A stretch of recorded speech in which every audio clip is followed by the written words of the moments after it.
Bom, nós começamos o nosso texto dialogando com aquele texto que foi aprovado no primeiro Congresso da EA em 2012. Tá? Então, logo na primeira parte aqui, nós vamos partir do ponto onde paramos em 2012. Tá? A gente achou importante fazer essa referência, esse link, inclusive para a gente dialogar, quer dizer, com aquilo que a gente escreveu e aprovou no primeiro Congresso da EA. Então, é importante também que os companheiros e companheiras, quer dizer, releiam, né, a nossa resolução do primeiro Congresso, porque ela, sem dúvida nenhuma, em todos os sentidos, dialoga com esse texto. Né? Então, a primeira questão, ao fazer a avaliação do movimento sindical e do governo Dilma em 2012, a gente já apontava várias questões e vários problemas e desafios, né, que vêm a se confirmar nesses anos de 2013, 2014 e 2015. Então, nós colocávamos lá no primeiro Congresso, na nossa resolução, que, embora com altíssimos índices de popularidade do governo Dilma à época, este apresentava uma série de problemas, e a gente vai apontar alguns deles. Né? A composição do Ministério, inflexões incorretas na política externa, de comunicação, de cultura, continuidade do subfinanciamento da saúde, titubeios dos direitos humanos e uma política macroeconômica aquém da necessária para enfrentar os impactos da crise internacional. E, principalmente, uma ausência de empenho em favor de reformas estruturais. Né? Ontem, acho que a Iole fez uma exposição bastante importante, completa, sobre essa questão das reformas estruturais na estratégia, né, do PT e do governo. Bom, e nós dizíamos na ocasião que, para dar continuidade e aprofundar as conquistas do governo anterior, do governo Lula, é necessário mais força política e são necessários mais recursos à disposição do Estado. Reforma política, democratização da comunicação e reforma tributária. Portanto, é preciso mais enfrentamento político e ideológico com o grande capital privado, com a grande mídia e com os partidos de direita, assim como é necessário mais partido e mais luta social. Então, isso nós aprovamos e já dizíamos lá em 2012. Bom, o que acontece na relação do movimento sindical com o governo Dilma de 2012 a 2015, né? Em primeiro lugar, é preciso a gente dizer claramente, quer dizer, que nenhum dos pontos da pauta da classe trabalhadora, da CUT, foi negociado, foi atendido nesse primeiro mandato da presidenta Dilma. Tá certo? Nenhum dos pontos. Né? Nem aqueles que dependia muito mais de uma negociação política e que não tinha nenhuma consequência nas questões da política econômica. Tá certo? Como, por exemplo, a Convenção 151 da OIT, que é aquela que vai regulamentar a negociação coletiva no setor público. Ou seja, isso não mexe com política econômica, tá certo? É uma questão, quer dizer, da organização e de direitos, né, dos trabalhadores do setor público, de ter o direito básico à negociação coletiva, e isso sequer andou. Embora a Convenção 51 tenha sido ratificada em 2010, tá certo? Até agora, ela não foi regulamentada, e todas as vezes que essa negociação se inicia, se impõe, tá certo, a discussão de discutir primeiro a questão do direito de greve no setor público. Né? Onde nós já temos propostas, tá certo, no Congresso Nacional, que são propostas que, na verdade, proíbem a greve no setor público. Né? Porque você passar para ter 23 categorias de serviço essencial, tá certo? Você ter que manter 70% dos trabalhadores trabalhando, isso quer dizer que nós estamos proibidos de fazer greve. Né? Então, além da pauta econômica, da pauta trabalhista, né, a mesma pauta que dizia respeito à organização política, isso não caminhou no governo Dilma. Né? E mais, nós dizíamos lá em 2012, tá certo, que nós fechávamos o ano de 2012 com derrotas consecutivas no Congresso, né? E que, na verdade, a única vitória que nós havíamos tido era a ratificação da Convenção 51, que, passados os 4 anos, desde 2010, não caminhou. Bom, e lá, em 2012, a gente apontava que entrava no Congresso Nacional um debate que hoje, para nós, está na ordem do dia, que era a questão da regulamentação da terceirização. Foi criado, naquele ano, uma comissão para começar a discutir a regulamentação da terceirização. E isso fez com que o PL 4330, que já tramitava na casa, viesse à tona como modelo de regulamentação da terceirização que interessa ao empresariado, né?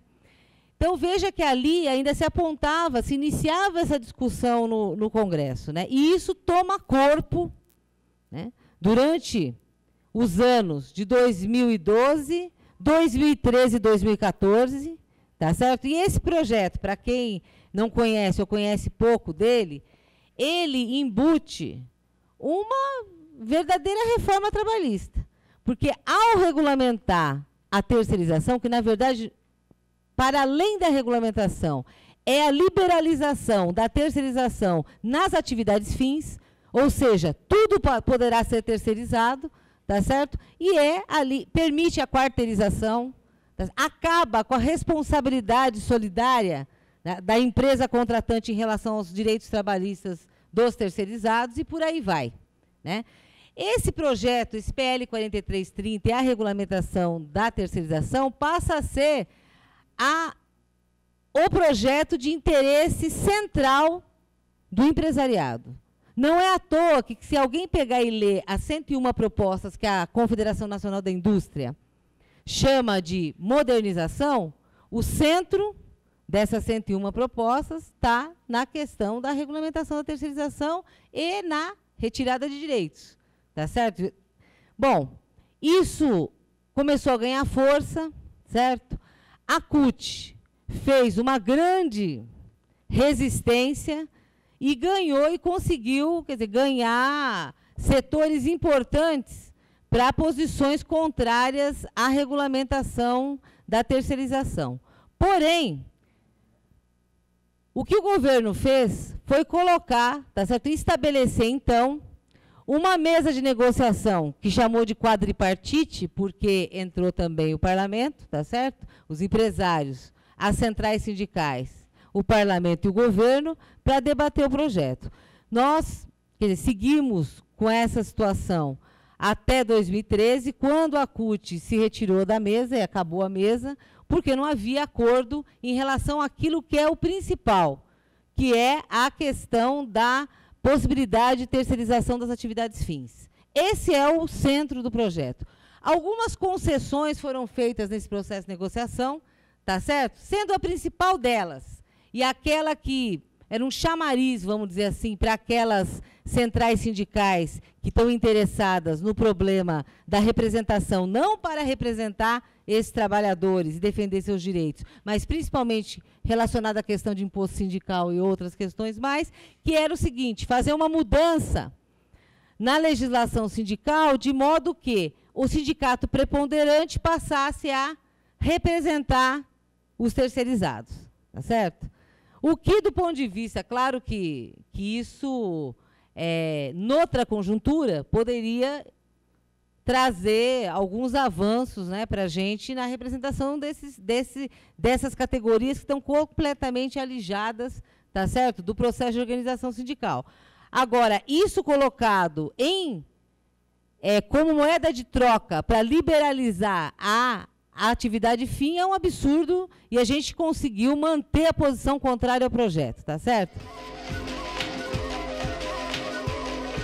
Bom, conseguimos segurar isso até 2014, agora em 2015, já em fevereiro, esse novo Congresso, a primeira coisa que faz é o quê? É desarquivar um deputado de Sergipe, desarquivou o PL 4330 e ele anda correndo a passos largos, está para ser votado agora, na próxima terça-feira, dia 7. Tá certo?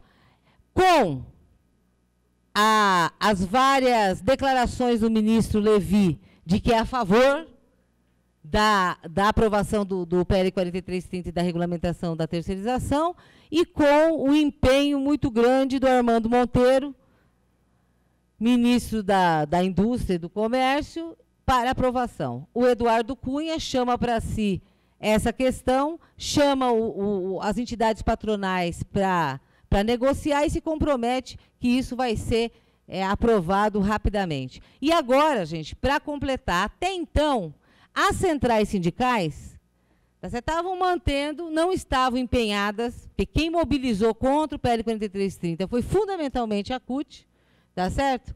E um pouco a CTB, e as outras centrais, mas mantinham uma posição contrária ao 4330. Pois bem, à exceção da CUT e da CTB, todas as outras centrais entraram em acordo para a votação do 4330, tá certo? Entraram em acordo negociando 4 aspectos que já estavam sendo incorporados já na negociação dos anos de do ano de 2013, que é essa questão da representação sindical, a questão eles estão dispostos a flexibilizar a questão da responsabilidade solidária e mais alguns outros pontos de menor importância.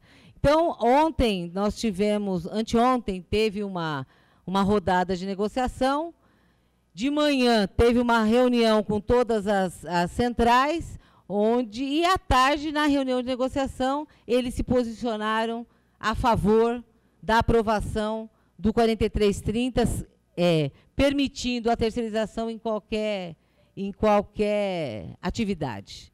Tá? Então, assim, nós vamos chegar agora no dia 7 de abril, nós estamos com a mobilização marcada para Brasília, tá certo? A nossa meta é ter pelo menos 5.000 trabalhadores lá, para a gente impedir a votação do PL, até para a gente ganhar, né, tempo para poder, enfim, organizar melhor uma ofensiva. Agora, a situação é gravíssima, né, e as possibilidades de aprovação são grandes se a gente não conseguir, enfim, fazer uma mobilização que dê conta de segurar e de barrar, de qualquer maneira, a aprovação desse projeto.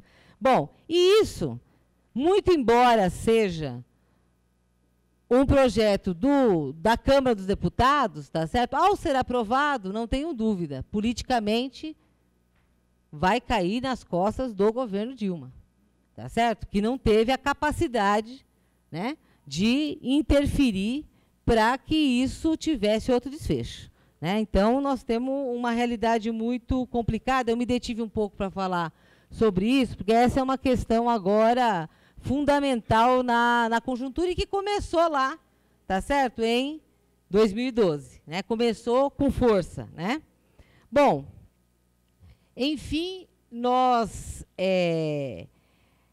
durante esse período do governo Dilma, quer dizer, que nós não tivemos nenhuma negociação, nenhum avanço na pauta da classe trabalhadora proposta pela CUT, mas nós tivemos uma situação, do ponto de vista das negociações salariais, tá, em que foram mantidas aquelas condições dos reajustes salariais no setor privado acima da inflação. Então, aquele índice, né, que variou em 2010 de 88%, em 2011 de 86%, 2012 96% das negociações acima da inflação. Em 2014 nós fechamos com 94% das negociações do setor privado com reajustes acima da inflação. É verdade que reajustes, os índices menores do que no período, especialmente do segundo governo Lula, mas ainda assim entre 1,5% acima da inflação. Então, ou seja, do ponto de vista das negociações salariais, não houve um impacto significativo, né, da crise nessas negociações. Porém, importante dizer que aumentaram significativamente o número de greves, e greves ofensivas no setor privado. Até um determinado momento, as greves do setor público estavam superando as do setor privado. Em 2012, a gente já tem um equilíbrio nessa questão, e nós vamos ter, em 2012, retomar um patamar de greve que a gente tinha nos anos 90. Né? Ou seja, houve muita luta em torno das campanhas salariais ofensivas, tá, com pauta ofensiva, e que tiveram êxito, na sua maioria. Né?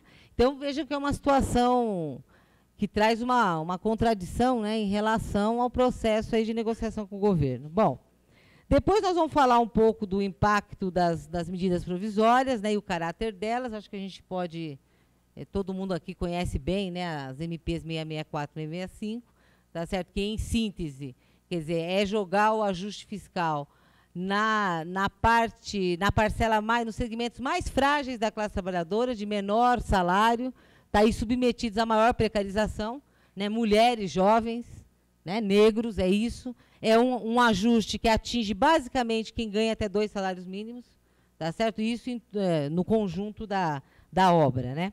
Depois nós vamos falar um pouco, que é uma discussão que acho que nós temos que aprofundar bastante, que, na verdade, isso entrou aqui muito em função a questão da indústria, né, e a questão da crise na indústria, e o problema da industrialização ou da desindustrialização, né?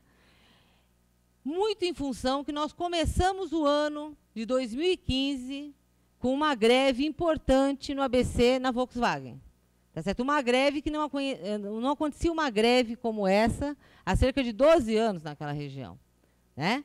E essa greve aconteceu por quê? Quer dizer, o sindicato tinha feito um acordo, tá, com a Volkswagen, né, quando a Volkswagen recebia, assim como outras montadoras e outros setores da indústria, generosos, né, milhões em desoneração, tá certo, de que não haveria, haveria aumento real e não haveria demissões até 2016.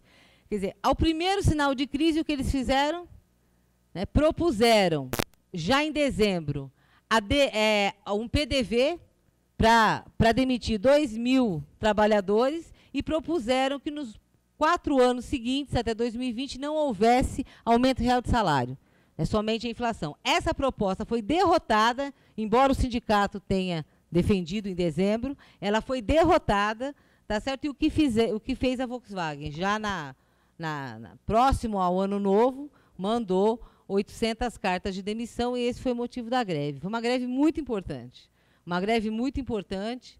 Nós acompanhamos, né, todo o processo, as assembleias. Uma greve, quer dizer, de resistência, e que teve um resultado, quer dizer, que continua a espada na cabeça dos trabalhadores. Tá certo? Foi feito um acordo, né? Os trabalhadores não foram demitidos. Porém, tem metas de produção que estão colocadas para que esse acordo permaneça. Né? Além do que, também, quer dizer, permanece a questão dos reajustes pelo NPC durante um período e depois 1% de aumento, enfim.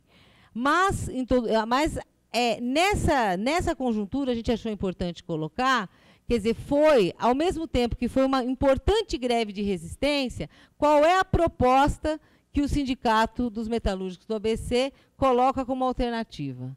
Né? É o programa, o que eles chamam de PPE, Programa de Proteção ao Emprego, que a gente vai falar um pouco o que é isso, né?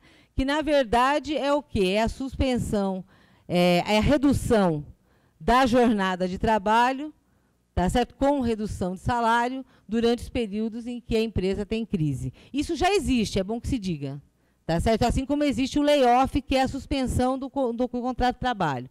Então, isso aí seria o quê? Um layoff melhorado.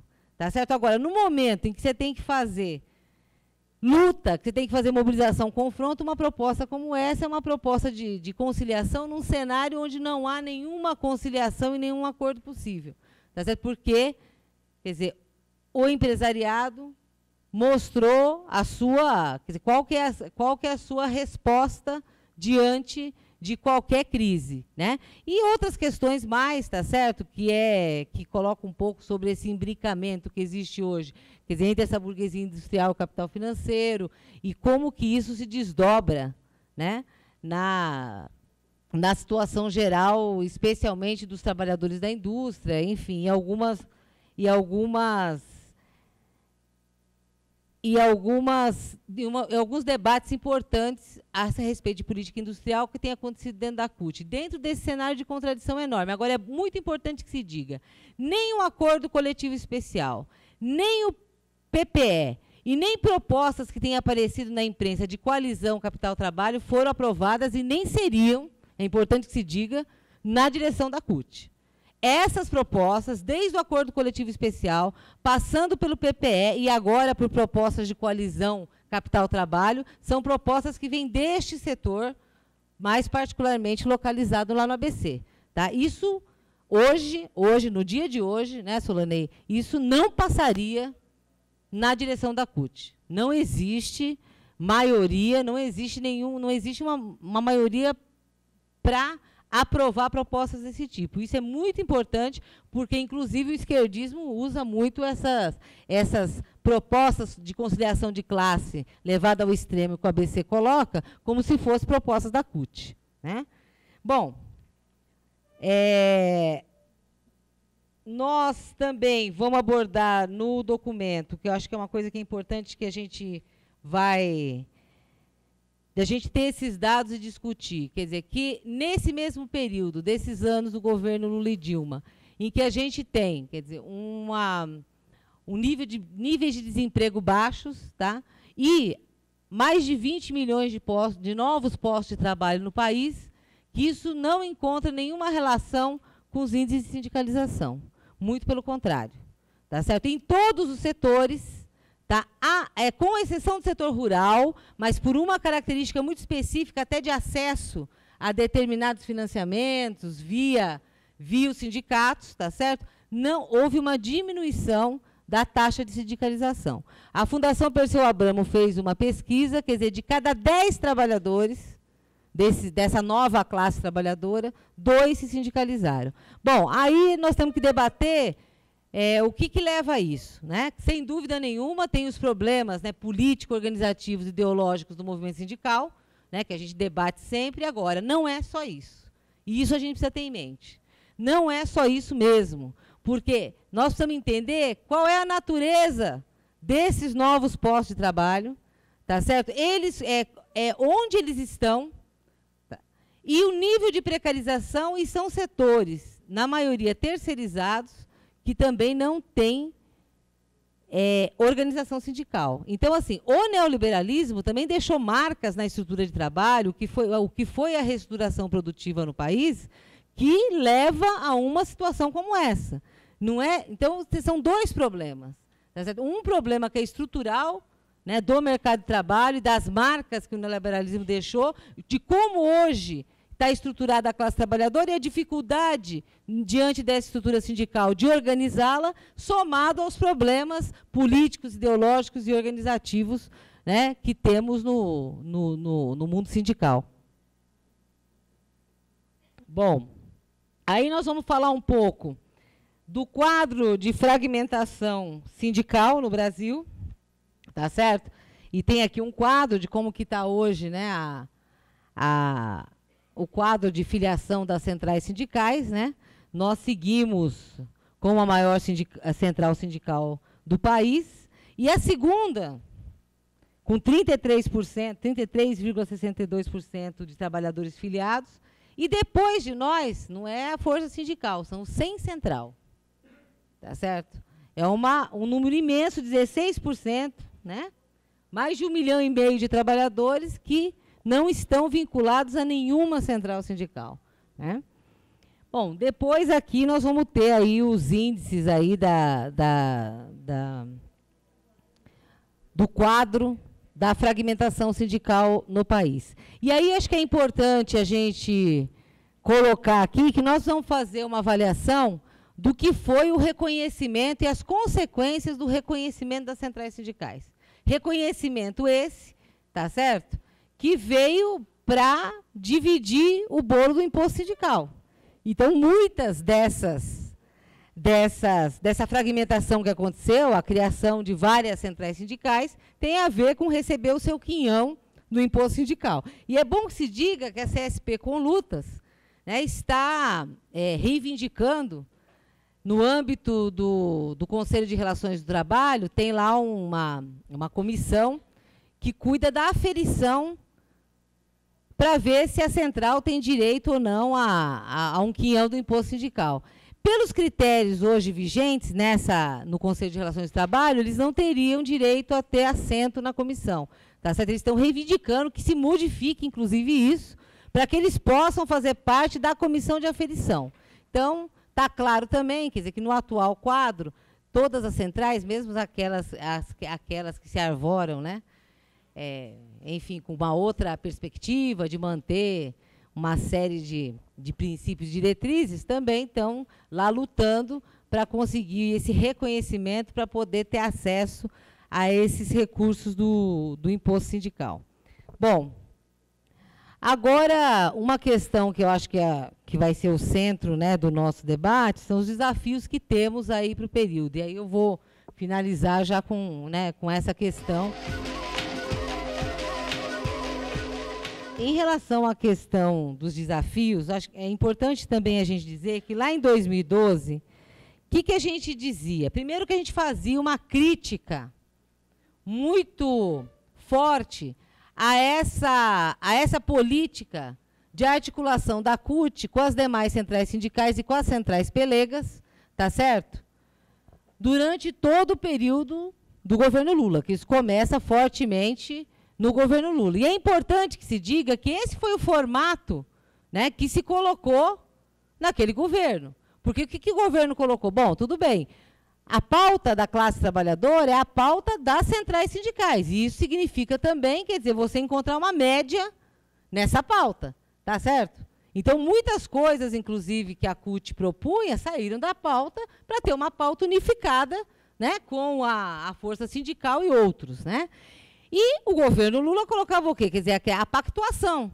Ora, para a gente negociar, para o governo negociar, qualquer coisa, tem que haver consenso entre as centrais sindicais, certo? Não é à toa que, nesse período, começam as marchas das centrais a Brasília. Então, tudo tem a ver com essa forma, né, de negociação que o governo Lula imprimiu, de pactuação, e que depois, quer dizer, ela, de certa forma, é desmontada até pela total falta de processo de negociação no governo Dilma. Bom, mas lá em 2012, a gente já apontava, né, uma pequena inflexão da CUT em relação no afastamento em algumas pautas das centrais pelegas e de proximidade com setores combativos do MST, Marcha Mundial, das Mulheres, CMP, né, tinha a CMS, as Centrais de Movimentos Sociais, já começa alguma inflexão nesse sentido, né? Lá em 2012 a gente apontava isso. Quer dizer, e à medida que a luta de classes também vai se acirrando, esse caminho vai aparecendo mais fortemente, quer dizer, nas resoluções e nos debates de qual seria, né, a estratégia, a articulação da CUT para o próximo período, né? Na 14ª Plenária Nacional, em 2014, em junho, isso já se apresenta de uma forma mais forte, né? Foi lá durante a 14ª Plenária, a CUT articulou, junto com a Secretaria Operativa do Plebiscito, tá certo? Uma série de entidades que participaram da plenária, fizemos atos importantes ali.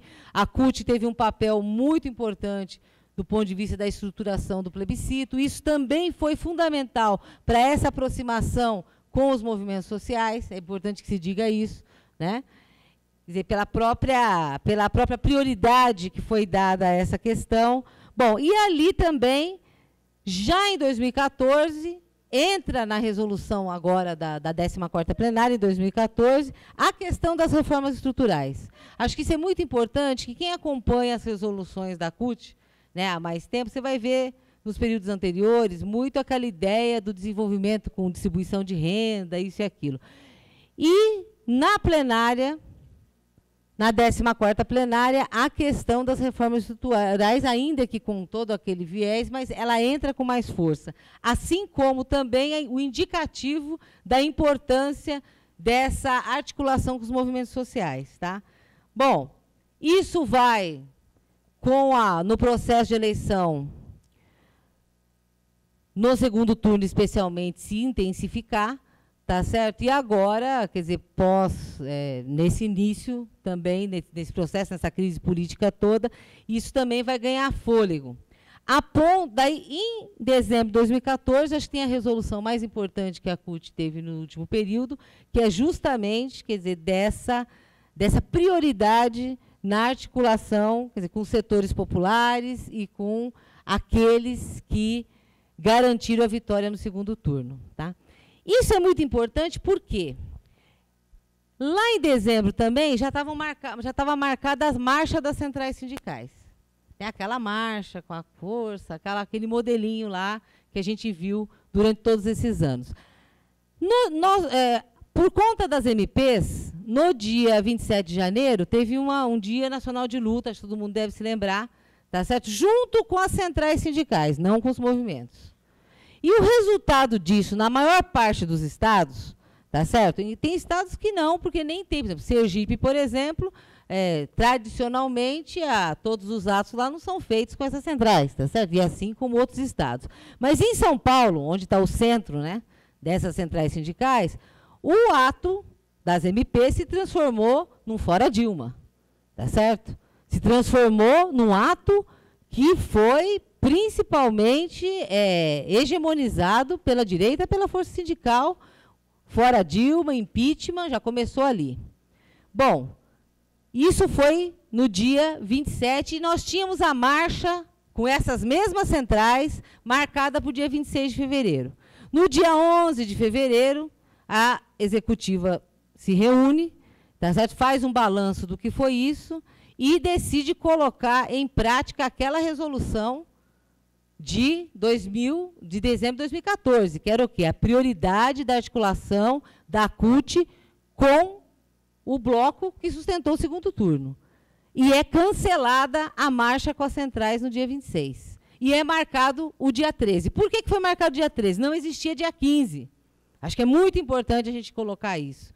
Não existia o dia 15 ainda. Existia, sim, uma agenda do MST, do plebiscito, tá certo? De dias 10, 11 e 12 de março. Aí o que a CUT decide? Vamos engrossar, né, essa semana de lutas, tá certo? Com o dia 13 chamando, quer dizer, esse ato pelos direitos, contra as MPs, pela democracia e tudo mais. O dia 15 vem logo depois disso, né? Bom, na nossa opinião, isso foi o que houve de mais acertado na conjuntura, tá certo? Foi fazer e movimentar essa mobilização do dia 13. Ela foi importantíssima, primeiro porque colocou a CUT no outro patamar, tá certo? De luta, de articulação política e de incidência na conjuntura, né? E que foi capaz de armar a maior parte da nossa militância para o enfrentamento que a gente tem aí com a direita. Só que foi marcado o dia 15, tá certo? E a partir daí, né, e não só por conta do dia 15, mas principalmente por conta da pauta das MPs, contra as MPs 664 e 665, a gente começa a sofrer, a direção da CUT, uma pressão imensa para desmobilizar o dia 13.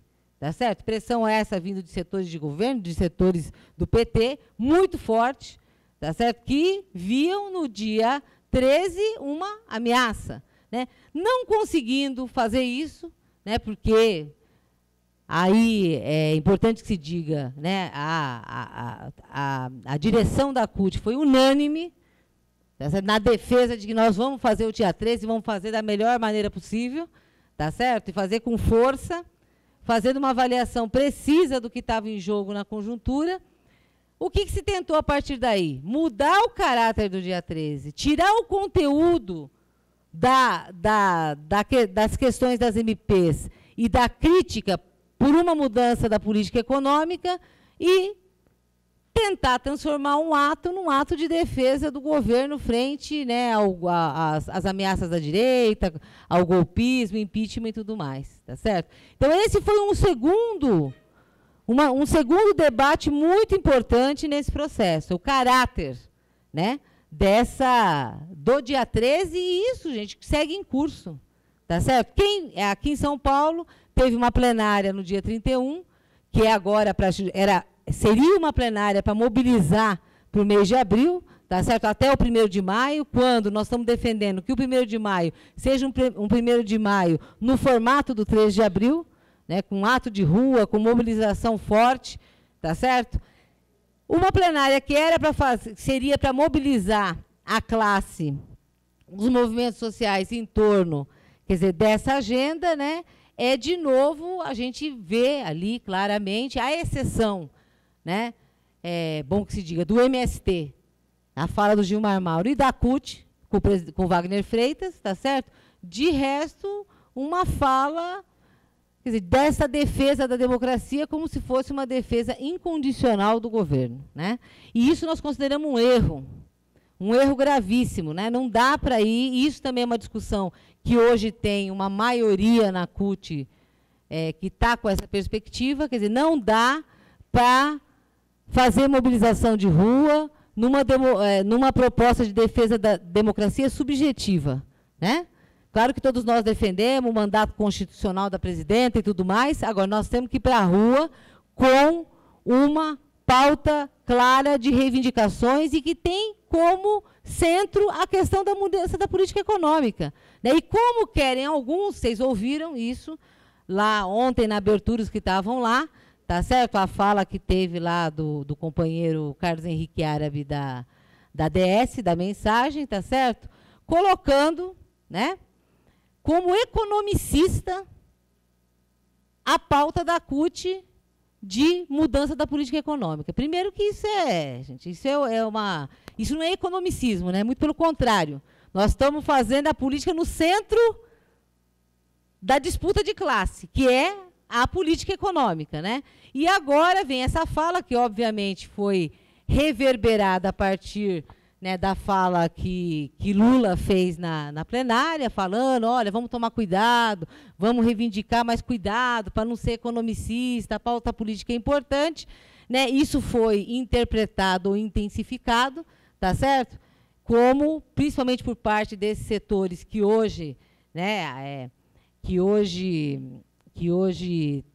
colocam, né, que nós estamos vivendo uma revolução democrática, tá certo? Como um perigo, tá certo? Desse viés que estão chamando de economicista. Então, essa é uma questão que agora vai entrar no debate, que nós vamos ter que ter muita clareza e muita disposição para combater, né? Para combater, né? Porque você tratar, quer dizer, a mudança de uma política econômica que está beneficiando o capital financeiro, que está jogando o ajuste nas costas dos trabalhadores como economicismo, né? É uma inversão, quer dizer, não é nenhuma inversão, é falsear, né, o que é o economicismo, tá certo? Não se trata de reivindicação de percentuais de reajuste ou coisa parecida, tá certo? Nós queremos uma mudança na política econômica a favor da classe trabalhadora, que dê condições para a gente fazer o enfrentamento, tá certo? Que fortaleça a classe para a gente poder mudar a correlação de forças para fazer as mudanças que são necessárias nesse país. Então, assim, estou colocando essas questões para a gente poder aprofundar, quer dizer, quais são as questões que estão no centro do debate, né? E como que nós temos que nos colocar nessa conjuntura, tá certo? E aproveitando, é importante que se diga, essa inflexão importante que a CUT tem feito nesse último período, tá? E o papel que a CUT está cumprindo na atual conjuntura. Então, acho que isso é importante para nós, de conjunto da articulação de esquerda, que também precisamos, é importante que se diga, colocar a prioridade do movimento sindical no seu devido lugar, tá certo? Eu acho que essa conferência também tem que servir para isso, para a gente entender que conjuntura é essa, tá certo? E quais são os movimentos, os setores, que estão tendo maior condição de incidir na conjuntura, né? E eu acho que não tem dúvida que o movimento sindical, quer dizer, a CUT em particular, tá certo? É quem tem feito os enfrentamentos, inclusive aqueles que podem influenciar setores do nosso partido. Setores do PT e setores do governo. Então, é central, hoje, acho que para nós, da articulação de esquerda, colocar no devido lugar de prioridade a questão do movimento sindical. Tá certo? Então, isso eu acho que é um debate importante que a gente tem que fazer, que não só a conferência sindical, mas principalmente o Congresso tem que fazer, para que a gente saia com diretrizes que dê mais condição, quer dizer, da gente influenciar nesse processo. Né, influenciar politicamente nesse processo com mais força, né? Porque, de qualquer maneira, um balanço que a gente tem, depois nós vamos falar de balanço da CUT, entrar mais nessas questões, nós vamos ter o Concut esse ano, né? Nós estamos defendendo, né, que esse Concut tem que ser um Concut para debater a política, tá certo? Não pode ser um Concut parecido com os outros que nós tivemos, né? Que além de não debater política, além do que é uma briga por aparelhos, né? De brigas, diga de passagem, luta que, se tivesse um campo de esquerda, né? Quer dizer, fazendo debate com o campo majoritário, mas não. A gente sabe que os últimos Concuts têm sido a briga da fragmentação da própria articulação sindical, né? Então, quer dizer, isso não nos interessa. Esse é o momento que nós temos que debater a política, armar nossos sindicatos, armar a classe para o combate, né? E a nossa tática para o Concut, para o Secuts, tem que estar com esse horizonte em primeiro lugar. É óbvio que ela vai variar de estado para estado, tá certo? Tem locais onde a gente vai conseguir, enfim, ter chapa, tem outros que nós temos que, enfim, aproveitar agora a conferência para a gente fazer uma boa discussão, estado por estado, inclusive os estados onde a gente tem uma inserção importante, para a gente poder potencializar a nossa política dentro da CUT, que significa não dentro do aparelho CUT, dentro dos milhões de trabalhadores que a CUT representa e que a CUT tem acesso. Então, acho que eu vou parar por aqui para a gente poder abrir o debate. Tá? Obrigada.